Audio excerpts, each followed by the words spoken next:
Era X.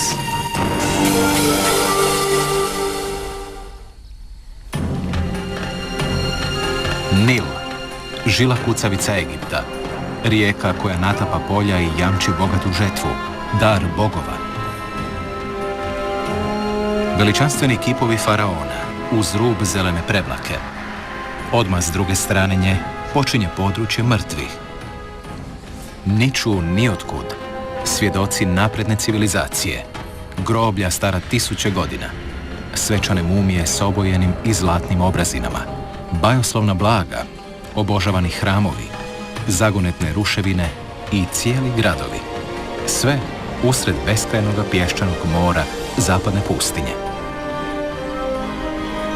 U sjeni faraona. Senzacionalna otkrića u egipatskoj pustinji.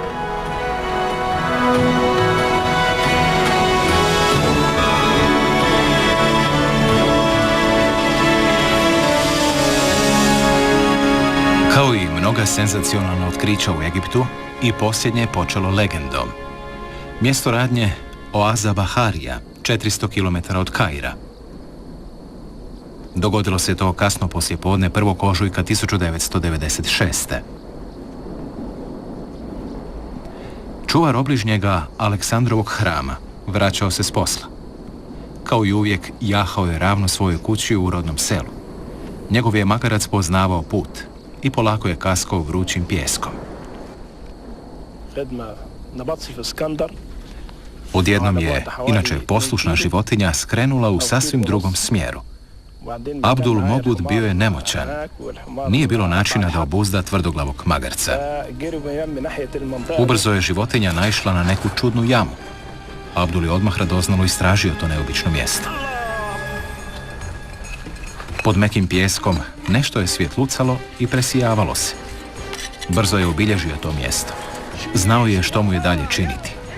Priča o Abdulu Mogudu kratki je uvod u jedno od najspektakularnijih arheoloških otkrića našega vremena. Tjedan dana poslije stručnjaci iz Kaira pošli su u negostoljubivu divljinu, u kojoj odasvud vreba smrt. Iz glavnog grada do udaljene oaze Baharija na jugozapadu stiže se prašnjavim cestama.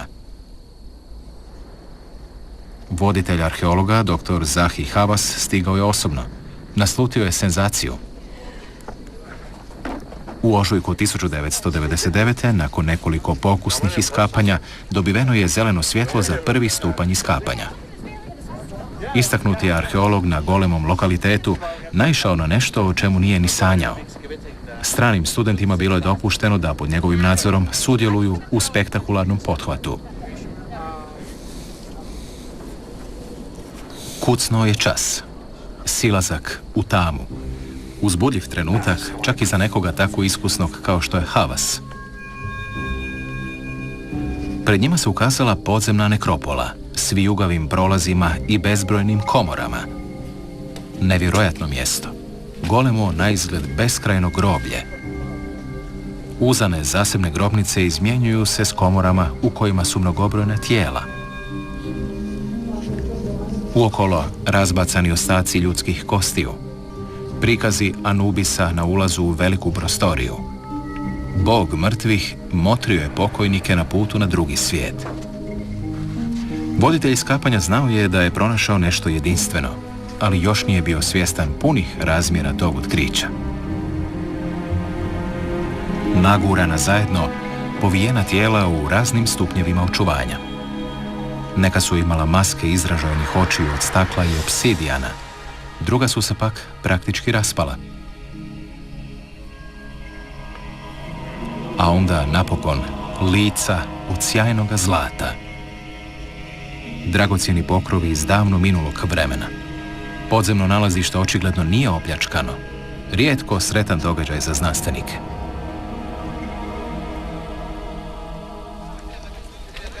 To nas podsjeća na senzacionalno otkriće Britanca Howarda Cartera i njegova financijera Lorda Carnarvona. Oni su u proljeće 1923. otvorili netaknutu Tutankamonovu grobnicu.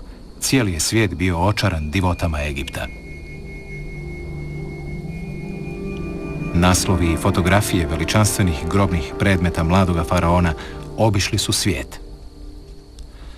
Danas stručnjaci kažu da su blaga Baharije najsenzacionalnije otkriće poslije Tutankamonove grobnice. Nikad dotad arheolozi nisu na jednome mjestu pronašli toliko netaknutih mumija. Ima ih zacijelo 10.000.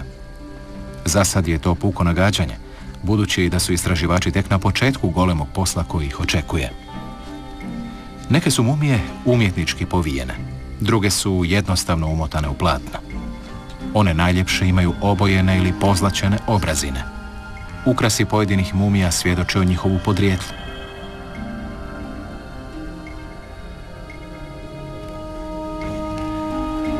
Motivi iz egipatske mitologije bili su posebno popularni kao ukrasni elementi. Samo bogate obitelji mogle su si priuštiti prsne oklope s ukrasima na zlatnoj podlozi. Tipično za to vrijeme, mješavina stilova. Povez oko glave s likom kobre, simbol vlasti drevnih kraljeva. Omotač bogato urešen prikazima faraonskih bogova. I fino izrađeni zlatni listići koje su cijenili Grci i Rimljani. Ovaj nakit za lice petogodišnjeg dječaka odražava helenističke ideale, klasičnu ljepotu. Dječak počiva u vječnome snu s mlađom sestrom.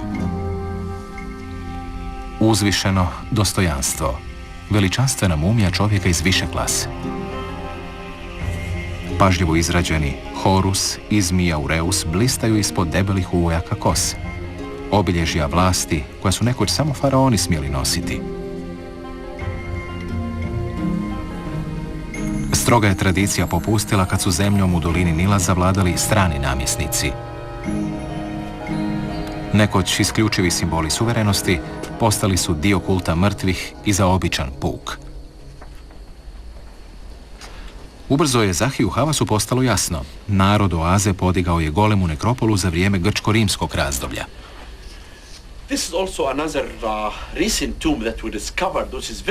Ovo je posljednja grobnica koju smo otvorili.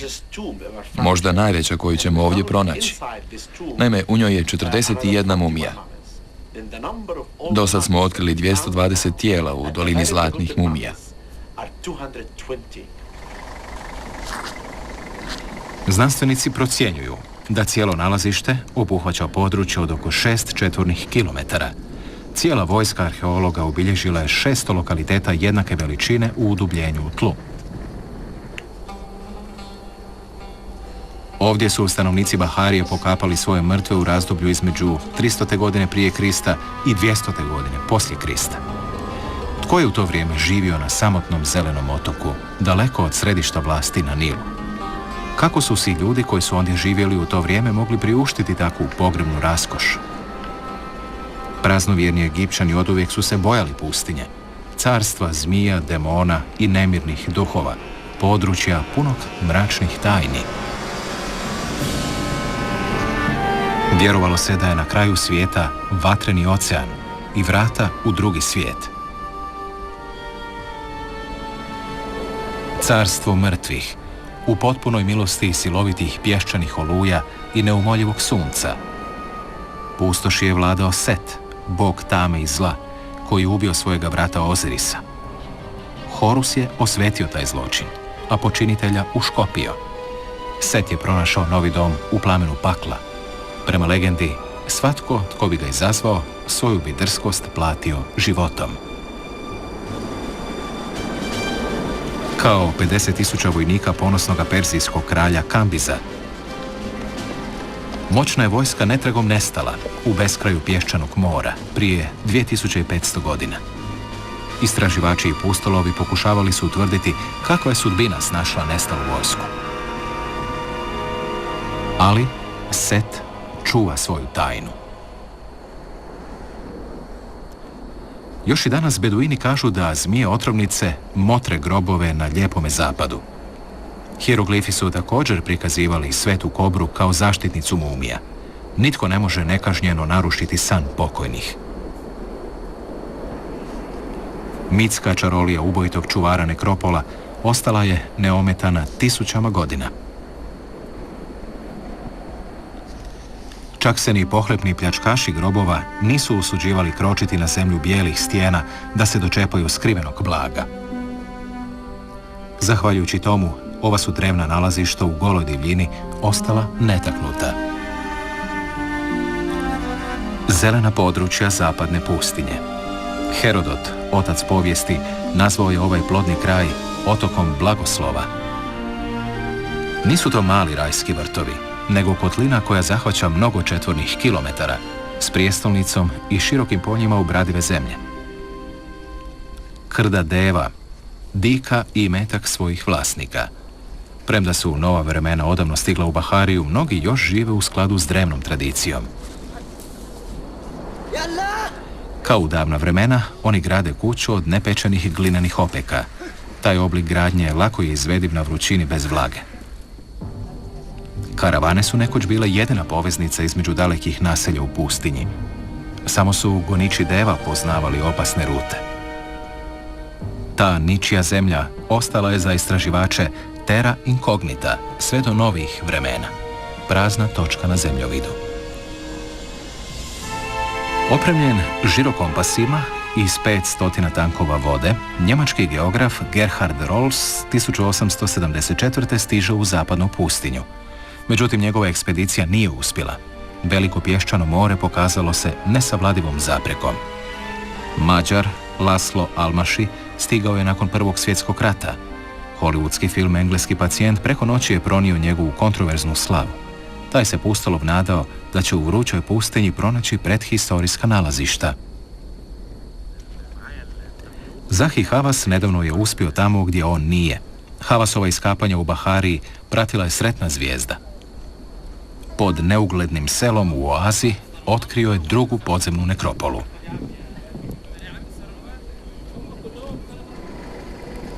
Stanovnici sela, koje je najedanput dospjelo na novinske naslovnice, morali su se iseliti iz svojih kuća. Visoka cijena, unatoč odšteti koju im je isplatila država.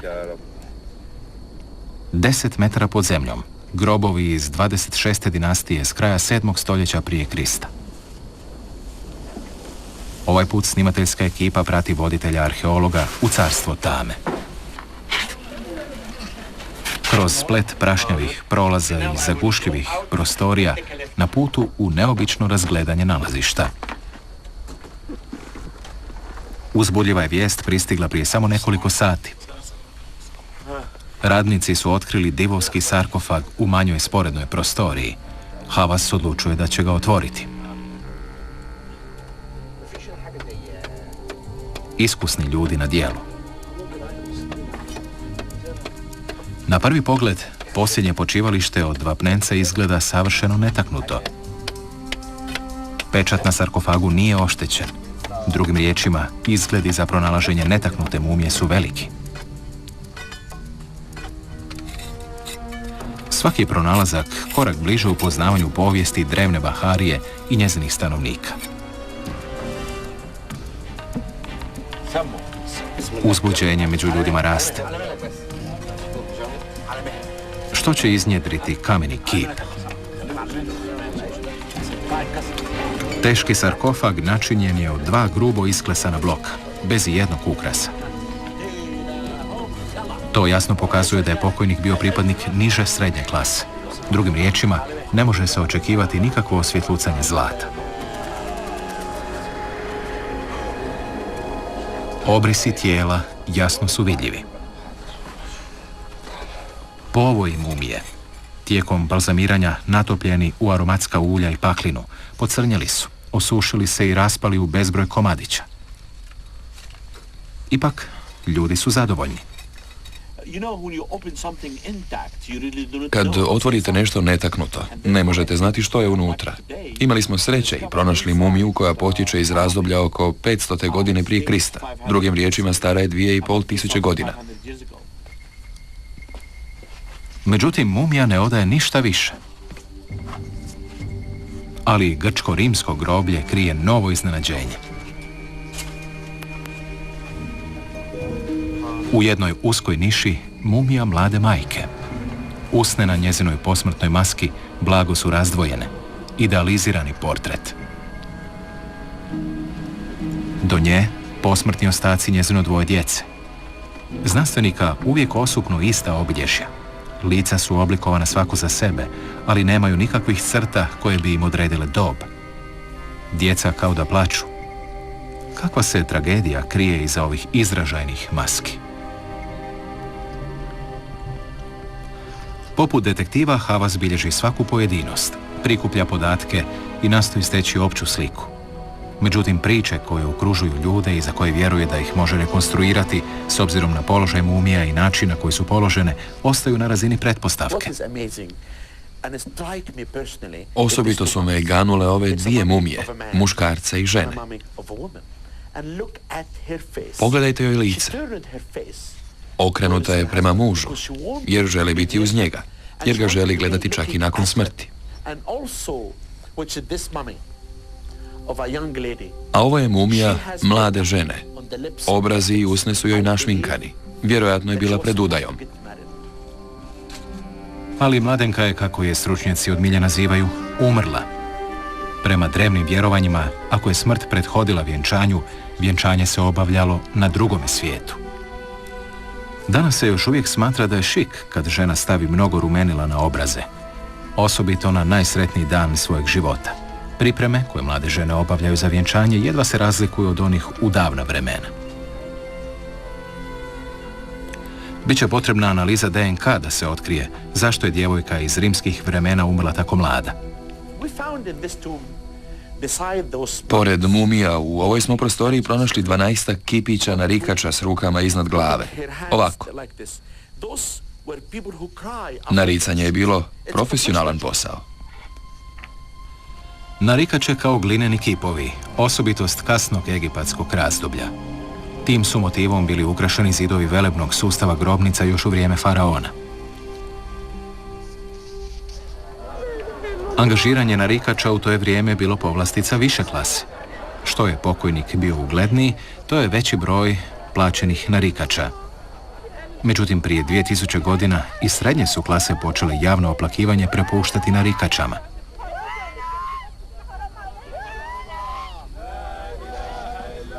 Tradicija je zahtijevala da mjesta pokapanja budu podalje od plodnog tla, daleko na zapadu. Običan puk pokapa članove obitelji jednako kao i prije 5000 godina u carstvu mrtvih. Drevni egipatski kult balzamiranja, slučajno otkriće preuzeto od prirode. Od nje su svećenici naučili kako savršeno očuvati tijela za vijeke vjekova. Proces raspadanja zaustavlja kombinacija vrućeg pijeska i suhoga zraka. U davna vremena ožalošćeni su umatali tijela u životinsku kožu i polagali ih ravno u zemlju. Pamučni povoji tek su poslije ušli u modu. Ožalošćeni su se služili kamenjem da zaštite grob od divljih životinja, strvinara, kao što su šakali i psi lutalice. Možda su zato drevni Egipćani šakala pretvorili u Anubisa, boga umrlih, kako bi pazio na mrtve umjesto da ih proždire. Lukav potez religije. Za svaki slučaj pustinski je grob pokriven debelim slojem mekoga pijeska. Više nije bilo zapreka za put na drugi svijet. Prirodni proces mumifikacije tijela mogao je otpočeti. Kad ljudsko biće udahne zadnji put, duša baga napušta u obliku ptice. Ali smrt označava samo prijelazno stanje, jer Nut, Božica nebesa, vječnom pravilnošću guta sunce i ponovno ga ujutro rađa, jamči smrtnicima novo postojanje na drugom svijetu. Noću se Ba kreće podzemnim svijetom na barki boga sunca, a danju se vraća u tijelo, ako smrtno tijelo ostane čitavo. Drugim riječima, mumifikatori su bili traženi. Smola i ulje, bitumen i mnogo natrona. Uspješan recept za vječni život. Radionice su bile smještene duž obala Nila. Savršena lokacija, budući da su mumifikatori trebali mnogo vode za pranje tijela. Radna ploha je bila nakošena i imala je žlijeb za slijevanje tjelesnih tekućina. Ovako su slikari novijeg doba zamišljali taj krajnje složeni obred. Nekoliko sačuvanih dokaza, egipatskih tekstova i oslikanih grobnica govori nam o pojedinim stupnjevima, ali ne i o cijelom postupku. I to nimalo precizno. Je li umijeće trebalo ostati tajna ili je jednostavno bilo suviše svjetovno? Mumifikatori su tako dugo ostali jedan od najvećih egipatskih misterija. Cehovski majstor bio je svećenik koji je pjevušio s obrazinom uz podobi Anubisa, boga šakala. Bog je poznavao tajnu mumificiranja i zida mu je donijela svojeg mrtvog muža Ozirisa. Njegov ga je brat Set ubio i sasjekao na komade. Anubis se poslužio platnenim povojima da sastavi sasječeno tijelo. Tako je nastala prva mumija. Napokon je čarobnim formulama Oziris nanovo oživljen. Gotovo i ne iznenađuje što su ga ljudi nastojali oponašati. U kasnom razdoblju svatko je mogao kupiti ulaznicu za zagrobni život. U početku su se mogla mumificirati samo tijela faraona i nekolicine povlaštenih. Herodot opisuje 70-dnevni proces, od odstranjivanja mozga do sušenja tijela s pomoću natrona. Unutarnji organi, želudac, bubrezi, pluća i crijeva odlagani su u velike vrčeve, ukrašene licima Horusovih sinova. Samo je srce, kao središte misli i osjećaja, vraćano u tijelo. Najviši bi ga sudac stavio na vagu nasuprot peru. Sastavni dio kulta mrtvih, glinene ili kamene figurice. U šepti su pred Ozirisom, vladarom podzemnog svijeta, govorili u prilog pokojniku. Za njega su i radili na drugome svijetu. S dolaskom kršćanstva, umijeće očuvanja tijela počelo je polako nestajati. Nasuprot tomu, staro egipatsko načelo zakapanja neprijatelja u zemlju oduvijek ima svoje pobornike. Blistavi ukrasi vrijedili su više nego religijska vjerovanja. Bogati ornamenti s tradicionalnim motivima i dalje su bili popularni, ali jedva je ikomu još bilo poznato značenje tih vjerskih simbola. Blistavo zlato, meso bogova, koje je nekoć bilo tek povlastica faraona, sada je bilo dostupno svakomu tko si ga je mogao priuštiti. Tijekom stoljeća pojavio se poseban stil, osobito prihvaćen u oazi Fayum, osobni portret pokojnika.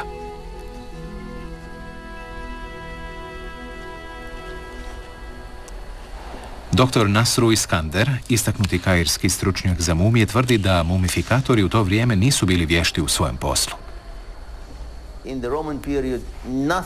U rimska vremena tijelo se nije nikako obrađivalo. Postojale su samo posmrtne maske, dobro povijanje ili dobro ukrašavanje. Poslije, u doba kršćanstva, nastali su portreti mumija, fajumski portreti. A tada, oko 600. godine, svemu je došao kraj. Pa ako želimo govoriti o pravom mumificiranju i njegovu značenju, treba reći da je postojalo samo u doba Novog kraljevstva.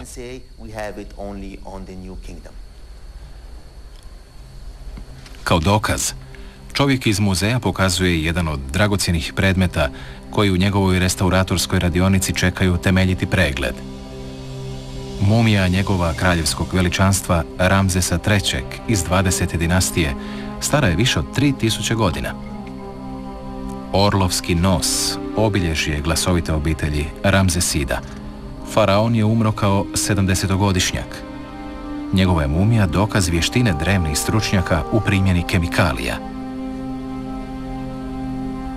Ramzes III, ljubitelj finih vina, poticao je uzgoj vinove loze diljem Egipta.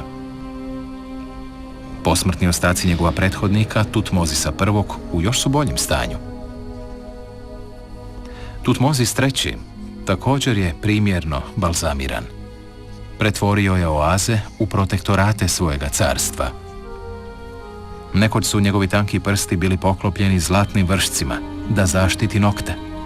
Međutim, dragocjeni su metal odnijeli pljačkaši.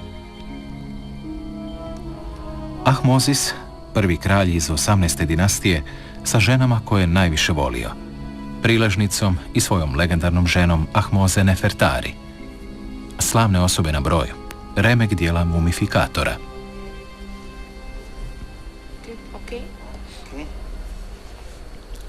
Ogrtač Ramzesa III.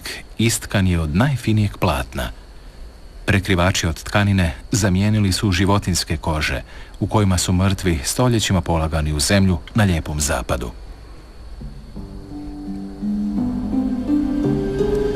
Moćni Ramzes volio raskoš, kao i svi bogovi kraljevi na Nilu. Faraoni su imali paunovo perje, bjelokost, egzotične drvene tvari i iznad svega vrijedno zlato, doneseno iz najudaljenijih dijelova njihova kraljevstva. Vrhunski čuvana tajna. Novi miljenik kairskih znanstvenika. Upravo stigao iz Baharije. Nije riječ o nekoj povijesnoj zvijezdi, nego o prototipu vještine povijanja. Prvi nastup čovjeka iz pustinje pred kamerama. Njegovo ime, gospodin X. Za mene je ova mumija posebna. Bila je prva koju smo donijeli u Kairo iz doline zlatnih mumija. Mumificirani neznanac pokazuje tek blage naznake raspadanja. Nema maske ni boje. Jedini mu je ukras razrađeni uzorak četvrtastih oblika. Vjerojatno stanovnik oaze iz niže srednje klase. Utvrdili smo da mu je bilo između 35 i 40 godina. Ali nismo mogli pronaći nikakve znakove bolesti. Koji je onda uzrok njegove smrti? Rentgen gospodina X. Njegov kostur ne pokazuje nikakve deformacije, lomove ni ozljede. Dijagnoza neutvrđena. Možda je imao zubobolju. Nedostaju mu kutnjaci, u gornjoj čeljusti ima ostataka korijena. Možda je uzrok smrti bio čir. Možda će nam pomoći analiza DNK.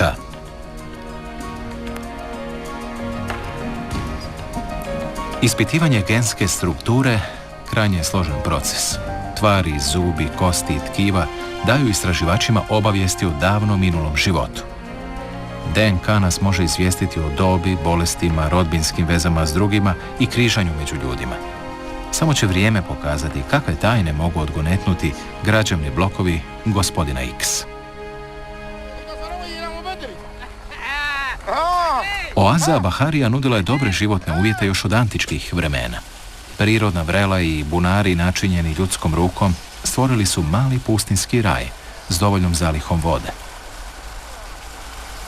Bio je to napredan kraj s ratarima, službenicima i trgovcima. Važno odmorište za velike karavane u prošlosti. Trgovac Banancius. Razrađena slika u njegovoj grobnici pripovijeda svoju priču. Živio je u 6. stoljeću prije Krista. Kao izvoznik vina bio je istaknuti stanovnik mjesta. Zato su ga najvažniji bogovi ispratili na drugi svijet. Boginja Hator osobno ga dovodi pred strogi sud smrti, kojim predsjeda Oziris. Tot, zaštitnik pisara, uspodobi pavijana. On vodi postupak. Bananciusovo srce mjeri se nasuprot pravdi. Ako je pokojnik počinio teške grijehe, veliki proždrljivac jedva je čekao da ga proguta. Ako je međutim čist i bezgriješan, bogovi prihvaćaju pokojnika u carstvo preobraženih.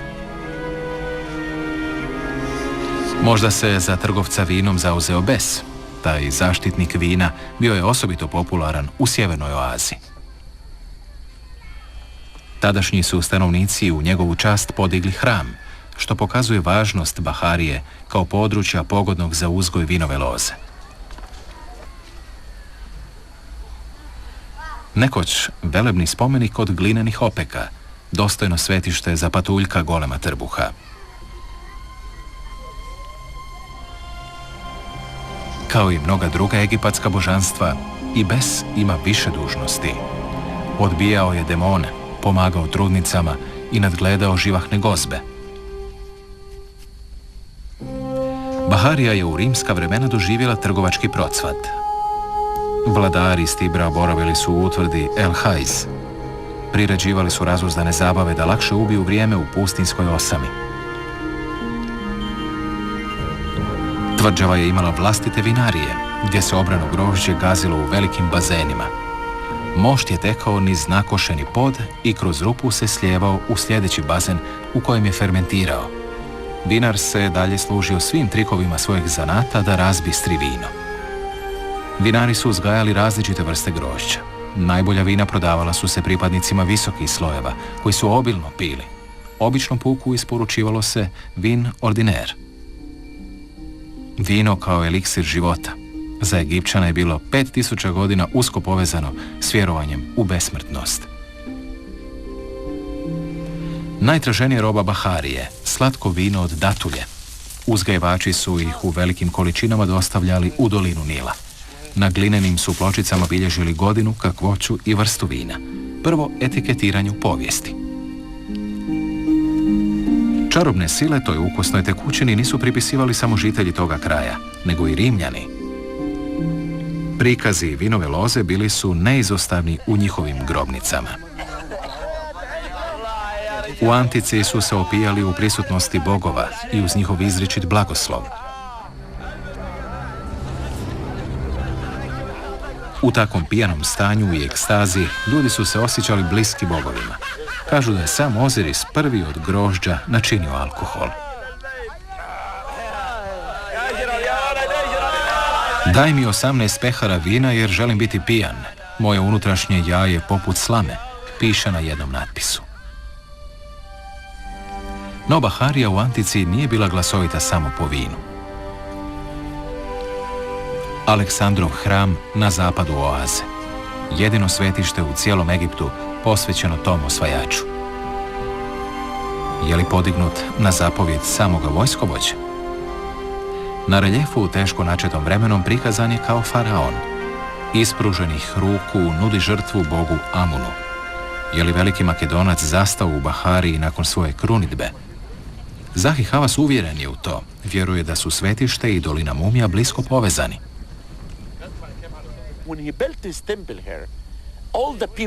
Kad je Aleksandar dao podići ovaj hram 332. prije Krista, ljudi su počeli u njegovoj blizini graditi grobnice. Željeli su biti pokopani blizu velikog vojskovođe, koji je došao u Bahariju pokloniti se bogovima Besu i Amunu. Zato je svih 10.000 mumija koje ovdje iskopavamo položeno na ovo mjesto. U smrti su htjeli biti blizu Aleksandra Velikog.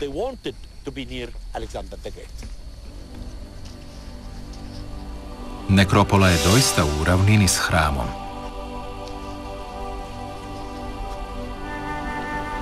Je li Aleksandar ostavio ovu građevinu kao spomenik svoje moći? Je li stanovnicima pustinje htio dati do znanja da je on novi gospodar trgovačkih ruta? Karavanske rute vodile su u unutrašnjost Afrike preko beskrajnog pješčanog mora. Trgovci, kao faraonovi izaslanici, prenosili su luksuznu robu i rudna blaga tisućama kilometara do Nila. Oaze su služile kao pojilišta, sastajališta i obavištena središta u pustinji. Siva, Baharija, Farafra, Dahla i Harga, poput niza kuglica preko pustinje. Za vladare, zelena su područja oduvijek bila carske postaje, utvrde protiv neprijatelja sa zapada, kao što su omraženi Libijci. Uz vino, prirodna je tvornica stvarala i žuđenu pšenicu. Rimljani su bez milosti pljačkali goleme ambare. U Južnoj Dahli međunarodna istraživačka ekipa 20 godina traži tragove prošlosti. Arheolozi su više nego jedanput započeli iskapanja. Hram u Deir el Hagaru, otkriven 1995. bio je sretan događaj za znanost. Oslikani stupovi i krilate sfinge nekoć su obrubljivali dugi put koji je vodio u sveto područje. Velebni kompleks iz 1. stoljeća dugo je bio zatrpan pod nestalom pješčanom dinom. Deir el Hagar, kameni samostani izgrađeni u vrijeme sjaja i blještavila Egipta, odavno su pripadali prošlosti, a zemlja postala rimskom provincijom. Međutim, sačuvana je čar njegove kulture i religije. Čak ni drski Rimljani nisu mogli odoljeti njegovoj privlačnosti. Car Neron, graditelj hrama, stekao je na jednome zidu besmrtnost kao faraon. Tiranin Stibra, kao božanski kralj u stilu drevnog Egipta.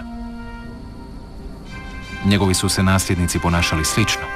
Car Tito, kao posrednik između neba i zemlje, prinosi žrtvu. Božansko trojstvo bogova Amona, Mut i Konsa milostivo je prihvaća. Je li sve samo pitanje politike? Ili su Rimljani vjerovali Egipćanima više nego vlastitim svećenicima kad je u pitanju bio zagrobni život? Važan dio istraživačkog rada na hramu u oazi jest dokumentiranje mnogobrojnih reljefa. Predavači i studenti iz Humboldtova sveučilišta u Berlinu izrađuju epigrafske crteže. Drugim riječima, danonoćno nastoje prekopirati tisuće slika i tekstova. Tom se metodom postižu preciznije kopije starih reljefa nego fotografijom. Ekipa je tijekom tog postupka otkrila svjetlucave ostatke boje.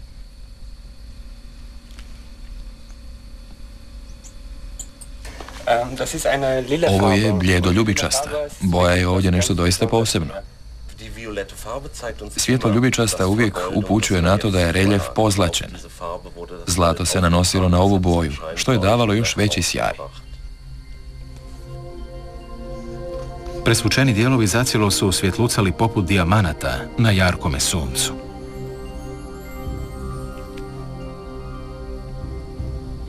Stručnjaci drže da su ljudi u određeno vrijeme u godini odlazili na hodočašće, i to u kamene samostane.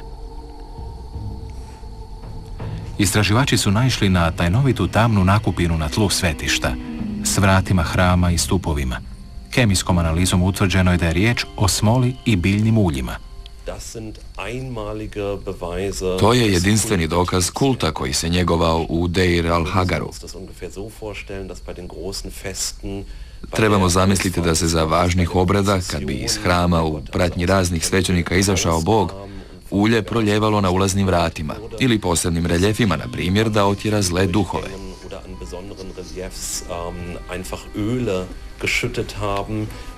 Zum Beispiel böse Geister zu vertreiben. Tako bi put za bogove bio čist. Svjetina je oduševljeno klicala. Prikazana je kao hieroglif u obliku ptice na zidu hrama. Ali hodočasnici bi se počeli dosađivati ako su obredi predugo trajali. To su vrijeme koristili na razne načine. Dokaz o tome krije se iza zida. Grafit pokazuje novoga boga, Serap Amuna. On nosi krunu egipatskog Ozirisa, rogove Amona, grčku bradu i Hermesov štap. Do njega su prikazi starih bogova. U Dahli je postojalo multikulturalno društvo. I drugi su ovdje ostavili posjetnice.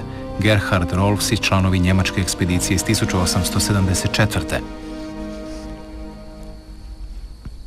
Dosad su znanstvenici uspjeli locirati 400 nalazišta. Kad su morali staviti život na kocku da bi nešto otkrili. Osobito kad su u pitanju guje. Njihov je otrov smrtonosan nakon 20 minuta. Arheolozi vjeruju da se u ovom zabačenom području zapadno od Dahle nalazi drevna prijestolnica Amheida. Razvijeni grad s vilama i stambenim zgradama visokim nekoliko katova usred pustinje. Načinjeni su prvi koraci prema senzacionalnom otkriću.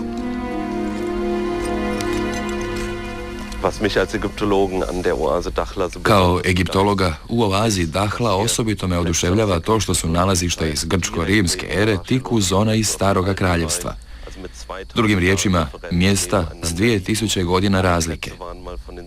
Sva su nalazišta nekoć bila prekrivena pješčanim dinama, a zatim su opet razotkrivena, izložena tako da ih arheolozi mogu istraživati. Dovoljno je samo početi. U Egiptu je kao u Pompejima. Ovdje je pjesak učinio isto što i lava u Pompejima. Sve je nevjerojatno dobro očuvano.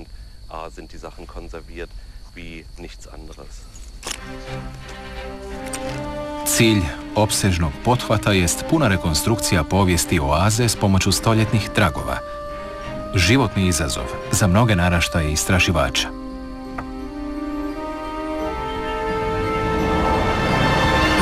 Još jedan dragulj usred treperave vrućine. Ruševine Kelisa. Ta legendarna točka na rubu južne pustinje bila je važno trgovačko središte tijekom otprilike 7 stoljeća. Rimski akvedukti, hramovi i ranokršćanske crkve svako je doba ostavilo dojmljiva svjedočanstva u Kelisu. Hasan, jedan od 6 čuvara, nikad ne skida pogled s grada duhova. Neovlašteni pristup strogo je zabranjen. Znanstvenici s pravom očekuju otkrića od velike važnosti. Uskoro počinje sljedeća faza iskapanja. Bezličan komad drveta tjera srce arheologa da jače zakuca. Lastin rep, koji je 1800 godina zajedno držao 2 teška kamena bloka, očuvali su ga vrućina i pijesak. Arheolozima nije teško. Sve što je za sad pustinja izbacila na vidjelo u odličnom je stanju. Stambene zgrade Kelisa, načinjene od nepečene glinene opeke, prekrivene žbukom i obojene. Blistava šarena mrlja u jednoličnosti golemog žuto-smeđeg prostranstva. Niše s policama prevladavaju zidovima knjižnice koja se sastojala od jedinstvenih dokumenata, knjiga s drvenim stranicama. Čuvaju se u muzeju u oazi Karga. Kućni časopisi, ugovori o kupnji i politički tekstovi na grčkom, poput detektivske priče, zamršena religijska povijest kraja. Raznolikost drevnih artefakata zbori napetu pripovijest. Hram iz Ptolomejskog doba. Svetište je posvećeno moćnom bogu zaštitniku Tutuu. Obično prikazan kao sfinga, on je jedan od omiljenih u rimskom Egiptu. Kao i njegova lijepa družica Tapšajs. Njezin ljubki kipić pronađen je u jednom od posljednjih iskapanja.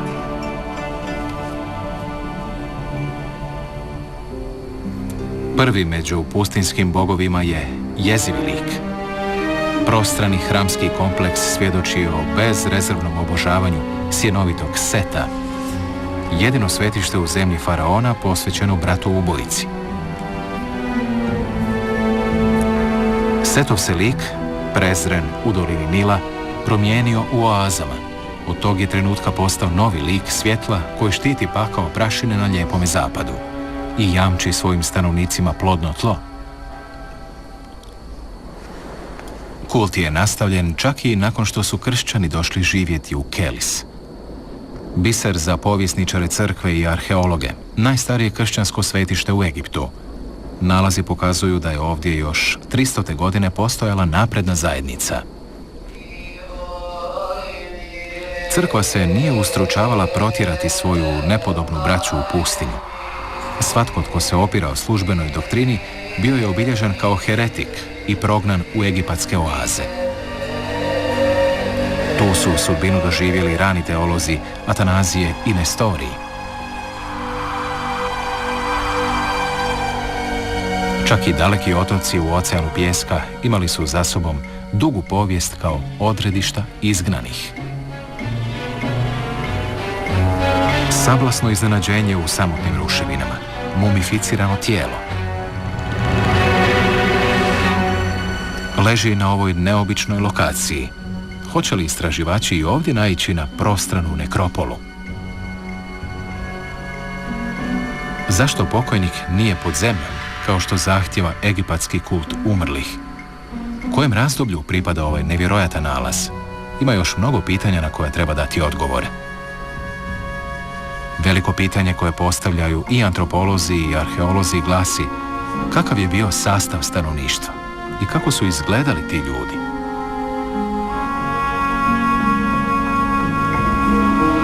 Tamnoputi Nubijci s juga, elegantni Grci, svjetle puti, crne kose i gospodski oblikovanih nosova. Bradati Sirijci, Perzijanci i drugi stranci miješali su se s egipatskim stanovnicima. Šarena mješavina karakterizirala je kasno razdoblje, toliko se zna. Službenici i vojnici, trgovci i krijumčari, pustolovi i prijestupnici, posvuda po treperavoj žegi u području Dina. Svojevoljno preseljenje u carstvo kaosa, nezamislivo u doba faraona. Pustinja je u najboljem slučaju bila sklonište. U hijeroglifskom tekstu iz Srednjeg kraljevstva redarstvenik opisuje kako je progonio prijestupnika do oaze. Visoki službenici u svojim pismima traže premještaj natrag na Nil.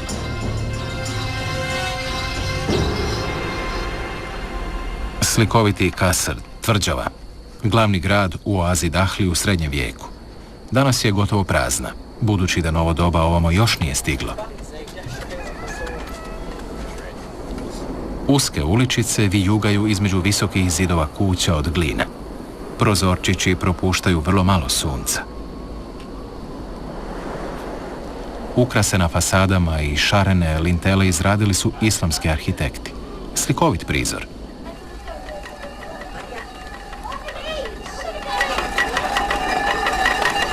Teški žrvnjevi melju pšenicu. Naporan posao. Nekoć su ga obavljali robovi i nadničari. Uljne preše u Dahli imaju mnogo posla od kad su Rimljani uveli uzgoj maslina. Razdoblje blagostanja počelo je za stanovnike oaze, kad je dragocjena tekućina postala jedna od najtraženijih potrepština. Tada, kao i sada, pletenje košara i prostirki od palmina lišća bio je ženski posao. Izrada glinenih opeka, zanat star nekoliko tisuća godina.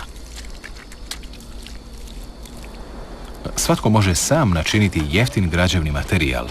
U starom Egiptu taj neprivlačan posao rado su prepuštali nubijskim robovima.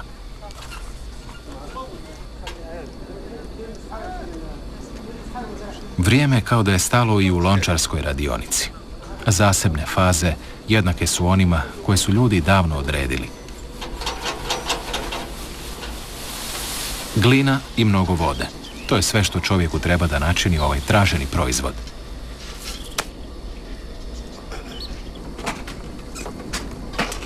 Suvremeni lončari iz Dahle izrađuju vrčeve za vodu na isti način kao i prije 3000 godina. Jedina je razlika što se više ne izrađuju posude za vino. Minula su vremena kad je uzgoj loze punio torbe novcem. Kraj unosne trgovine počeo je s dolaskom islama. Povrće, riža i voće novi su izvozni uspjesi. Omogućili su to dobri sustavi navodnjavanja golemih polja. Dragocjenu vodu poljodjelci iskorištavaju do zadnje kapi.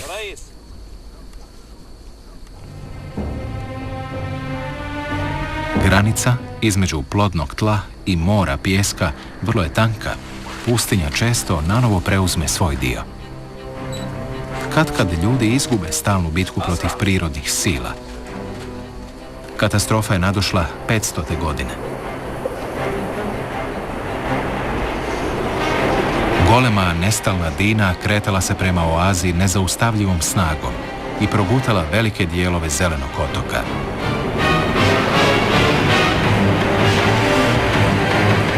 Međutim, strašna je katastrofa ovo poviješću bremenito mjesto pretvorila u arheološko blago.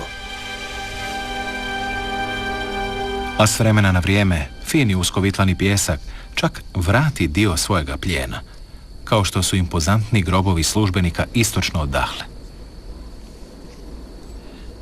Veličanstvena mastaba guvernera ima Pepi. On je upravljao sudbinom postaje u pustinji prije 4000 godina. Veličina i uređenost njegove privatne rezidencije dostojno se poklapaju s položajem i statusom pustinskog princa. Odakle mu sva ta sredstva? Poput minornog kralja živio je s družicom u palači daleko od faraona. Njegovu je rezidenciju progutao požar potkraj 6. dinastije. Što se dogodilo? Ustanak potlačenih seljaka? Napad buntovnih beduina ili kazna po zapovjedi vladara? Jasni tragovi požara zauvijek su ostali zabilježeni u podu. Izvrnuta vrata, užareni stupovi, pravi vrhunac starog kraljevstva. Istraživači već dugo razmišljaju o jednoj smjeloj teoriji. Vjeruju da je zapadna pustinja bila Eldorado organiziranog zločina. Gradski poglavari surađivali su s bandama trgovaca na crno i trpali novac u vlastite džepove. Međutim, privatna trgovina bila je strogo zabranjena. Faraon je imao monopol nad trgovinom robom iz Egipta i inozemstva. Nametnuo je carine i daće. Je li u Pješčanom moru bilo borbe oko raspodjele bogatstva? Moguće je zamisliti da duga ruka zakona nije sezala do ovog dalekog područja. Na niz načina mračni su se likovi bavili svojim nezakonitim poslovima.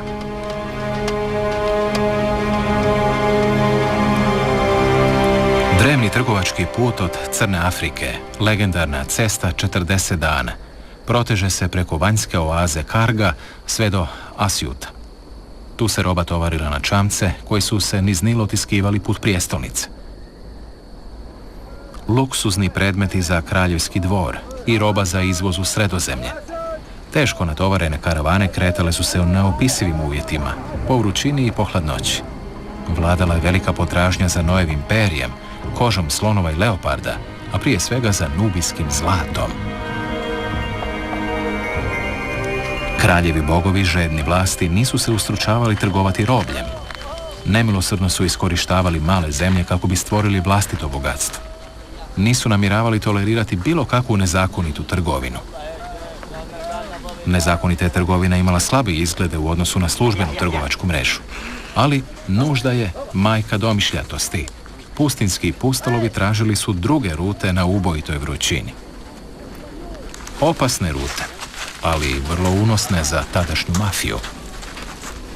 Der Nil ist natürlich ein Handelsweg-Monopol. Naravno, Nil je bio monopolizirana trgovačka ruta. Vrlo se lako i dobro njime patroliralo. Možda su se plaćali porezi na robu koja nije ostajala u Egiptu, nego se preko Sredozemnog mora slala u druge dijelove Rimskog carstva. Stoga je sasvim sigurno bilo interesa za te paralelne rute kroz pustinju s juga, odakle je stizala većina robe, i prijevoz na sjever, po mogućnosti izbjegavajući na taj način egipatski utjecaj u dolini Nila. Ovo se čini sasvim vjerojatnim. Vrlo je upitno treba li na to gledati kao dokaz krijumčarenja, ali paralelne transportne rute pouzdano su postojale. Ta je pretpostavka potvrđena 200 km od Dahle. Abu Balas, skladište vrčeva usred ništavila. Možda su ga utemeljili krijumčari kao spremište vode kako ne bi umrli od žeđi na napornom putu do obale. Čak je i magarac, stoljećima jedino prijevozno sredstvo, mogao podnijeti kretanje tim jalovim rutama. Tako barem tvrde biolozi.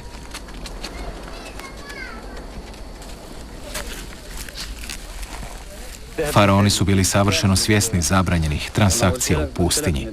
Neki od njih nastojali su i suzbiti taktičkim sredstvima. Na službene položaje u pustinji postavljali su vlastite rođake. Ta je metoda katkad uspijevala.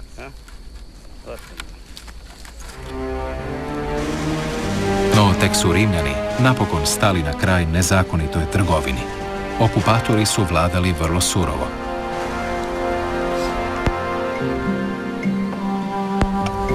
Teška ogrlica načinjena od 187 zlatnih djelića dokaz je bajoslovna bogatstva zapadne pustinje.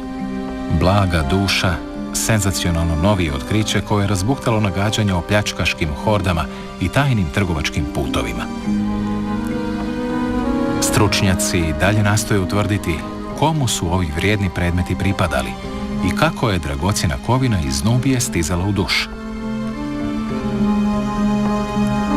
U antičkim izvorima ima malo podataka o ulozi oaza. Duš, nedaleko od Harge, možda je odigrao ključnu ulogu u bitki za prevlast nad prirodnim resursima.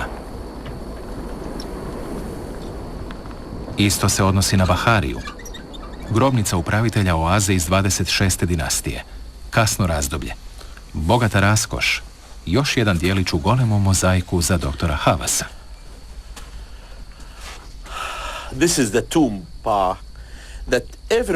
Ovu smo grobnicu svi htjeli pronaći jer je upravitelj oaze prikazan u hramu Ain el Muftela u jednakoj veličini kao i faraon. Iz svega toga zaključili smo da je bio vrlo važna osoba.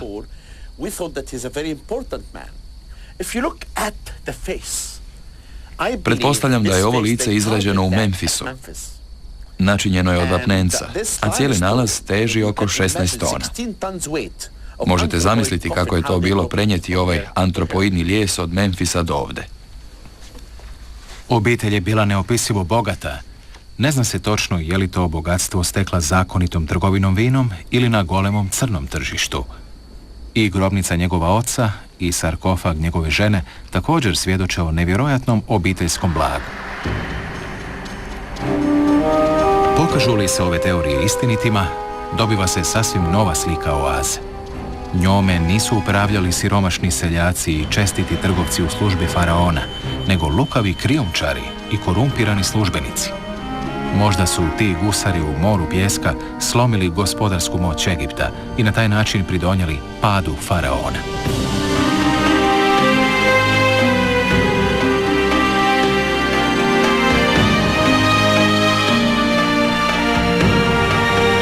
Odabrao Đelo Hadžiselimović, preveo Marko Kovačić, tonski obradio Tomislav Lukičić, spikeri Miljenko Kokot i Marin Koleš. Obrada Hrvatska radiotelevizija.